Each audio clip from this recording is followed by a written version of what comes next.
ሶ አፓረንትሊ ሰይጣን የቲክታክ አካውንት አለውና ምናልባት ይሄ ቪዲዮ ከደረሰው ብዬ ነው የምሰራው ማለት ነው። እና እንዴት ነው ማለት መልአክ የነበር ክንፍ የነበረ ግርማ ሞገስ የነበረ የመላእክቶች አለቃ በዘላለማዊው ሆኖ በንጉስ በእግዚአብሔር ፊት ቆመ በቃ የምትታይ የነበርክ መልአክነት ወደ መጨረሻ ከሰው በታች ከእንስሳ በታች ከአትክልት በታች ከመሬት በታች የመጨረሻው መጨረሻ ከመጨረሻው በታች የሌለው መጨረሻ ሆነ የወደቅከው ነው ማለት አይምሮ ውስጥ እንዴት ነው ይህን ነገር ተቀብሎት አሁን እየኖርክ እየተጣጣርክ ያለው ነው። እኔ እኮ ቢያንስ ከአንተ በተወሰኑ ስቴፖች እኮ ከፍ እላለሁ።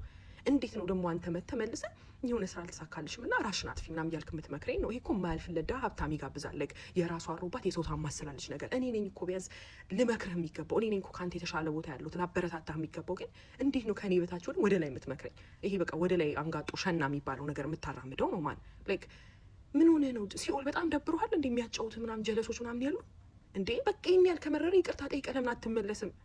ከዛ ደግሞ አሁን በዮብን ስትፈትነው ሄደ በጌታ ፊት አስፈቅዳል። ስለዚህ ሁላችንም ስትፈትን ዝም ብለህ ዘው አትልም፣ ሄደ ታስፈቅዳለህ ምናምና።